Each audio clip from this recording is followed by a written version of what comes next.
Halo viewers.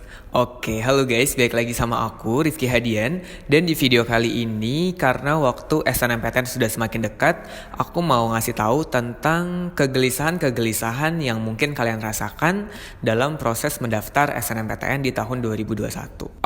Kegelisahan yang pertama adalah selama aku jadi guru dan waktu aku SMA, itu adalah takut banget kak disalip sama teman sendiri. Misalnya kita mau jurusan akuntansi, kita pengen banget nih akuntansi UI, atau pengen banget hukum UI. Tapi ternyata yang ranking di atas kita, dia juga milih jurusan yang sama. Belum lagi kalau misalnya beda ranking kalian tuh agak jauh misalnya.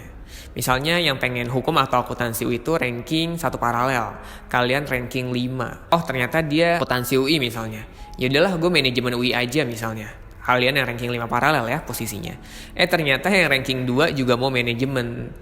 Nah kalian jadi bingung lagi kan. Aduh dia manajemen nih yang ranking 2, gue ranking 5. Ya udah deh gue ganti lagi. Nah ranking 3 nanti sama kayak jurusan kalian yang akhirnya ngebuat kalian jadi mikir, aduh kok jadi kayak gini ya. Kok jadi ngerasa kayak mau masuk tapi bukan jurusan yang gue inginkan. Itu juga agak meresahkan ya kalau memang teman kalian itu labil misalnya. Dan sebenarnya ini berdampak sih ya menurut aku pribadi.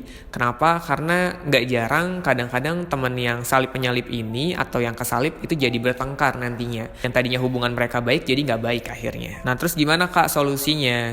Nah kalau kayak gini menurut aku penting banget peran dari guru BK untuk memberikan keterbukaan. Siapa aja yang dapat kuota SNM dan milih di jurusan dan pilihan yang dia mau. Kita harus membesar hati dan harus menerima kalau misalnya memang di atas kita milih jurusan yang sama kayak kita. Yang kedua adalah tips milih jurusan. Ada nih yang udah dapet kuota SNM tapi masih bingung mau kuliah atau jurusan apa. Misalnya dia anak IPA, dia punya keinginan untuk pindah ke IPS.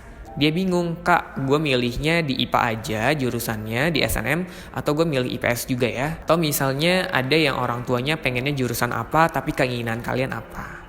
Saran dari aku kalau pengen milih jurusan, please banget, yang harus kalian lakukan adalah sesuaikan dengan minat dan bakat kalian.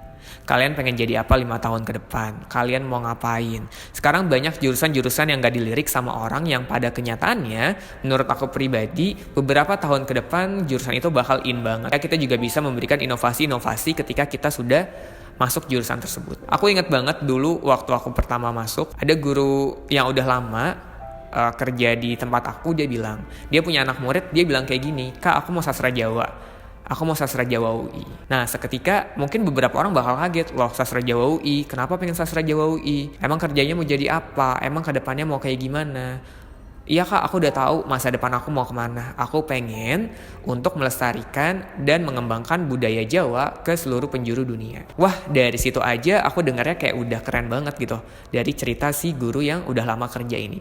Kenapa? Karena dia udah tahu pengen masuk jurusan itu, dan dia udah tahu pengen ngapain di jurusan itu nantinya, dan kedepannya mau jadi seperti apa. Jadi teman-teman, menurut aku kalau teman-teman punya jurusan yang benar-benar teman minatin, tapi ngerasa kayak prospek kerjanya kayaknya kurang bagus, itu mungkin teman-teman cuman bandingkan untuk prospek kerja di perusahaan.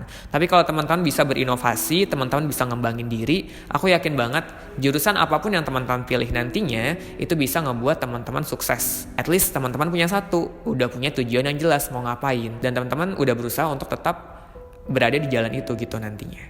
Nah, selain sesuaikan dengan minat, yang harus diketahui adalah PTN-nya disesuaikan juga, peminatnya sama yang gak minat di mana. Besar kecilnya disesuaikan. Contoh misalnya kalian pengen 2 univ ya, akuntansi UI sama akuntansi Undip misalnya.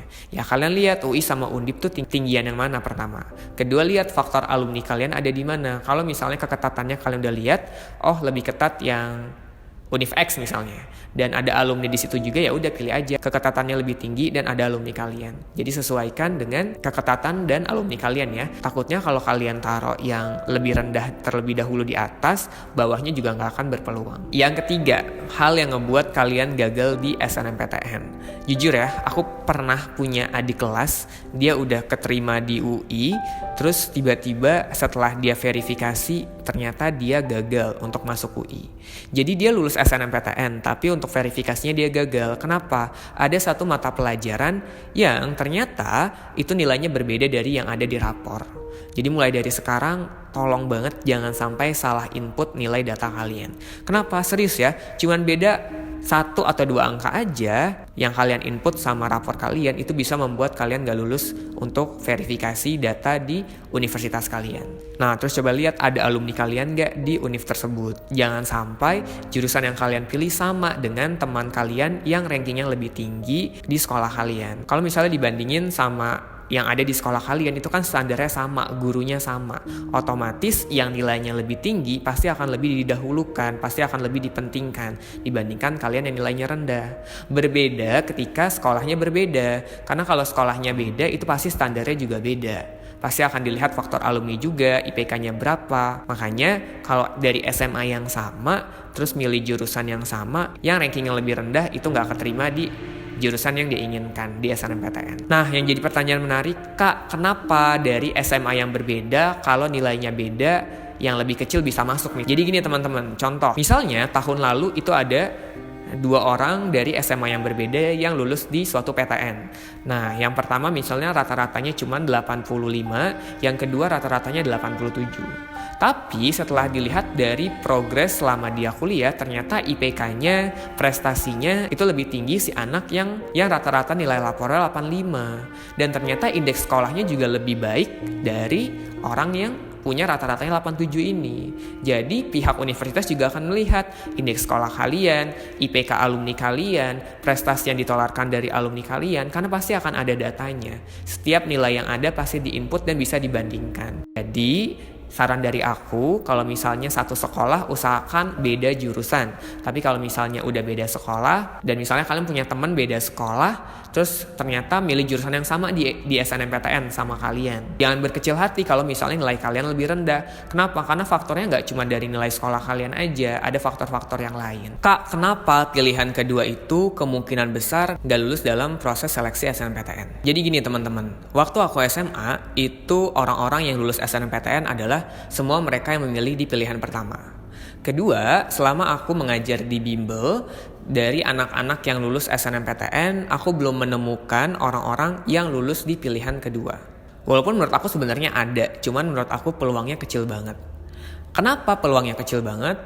Ada 2 alasan penting menurut aku. Pertama, yang bisa mengikuti SNMPTN itu lebih banyak dibandingkan kuota yang tersedia di suatu universitas. Itu yang pertama. Karena yang daftar ini lebih banyak, otomatis mereka semua akan diseleksi di pilihan pertama terlebih dahulu. Kalau jurusan-jurusan yang favorit, jurusan-jurusan yang bagus sudah penuh di pilihan pertama, kalau ada orang yang dari pilihan pertama nih gak lulus, dimasukin ke pilihan kedua, itu kemungkinan besar gak akan disaring. Kenapa gak akan disaring? Toh udah penuh kok di pilihan pertama, kenapa harus disaring? Iya, karena alasan prioritas, dan pihak universitas itu juga kadang-kadang ragu bagi mereka yang menaruh pilihan kedua di SNMPTN-nya. Kenapa? Ragu dengan catatan ada resiko tidak diambil. Nah, sekarang makanya peraturannya berubah. Yang udah dapet SNMPTN nggak boleh ikut SBMPTN lagi. Kenapa? Untuk meminimalisir orang-orang yang lulus di pilihan kedua tapi mau ngambil jurusan yang lain. Tapi kalau ditanya, Kak, ada yang lulus? Ada. Kalau nggak ada, kenapa harus dibuat pilihan kedua?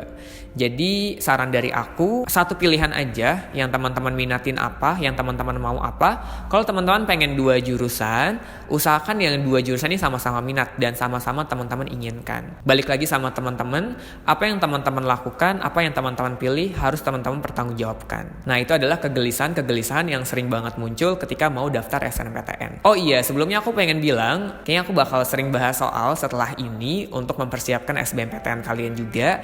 Nah, kalau kalian pengen tahu soal-soal yang aku bahas, kalian bisa cek di TikTok aku yang ada di sini. Aku sering banget bahas soal-soal di sana. Kalau ada pertanyaan, kalau ada hal-hal yang ingin teman-teman tanyakan, bisa tulis di kolom komen.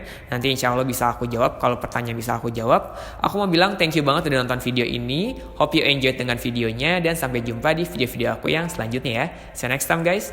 Bye.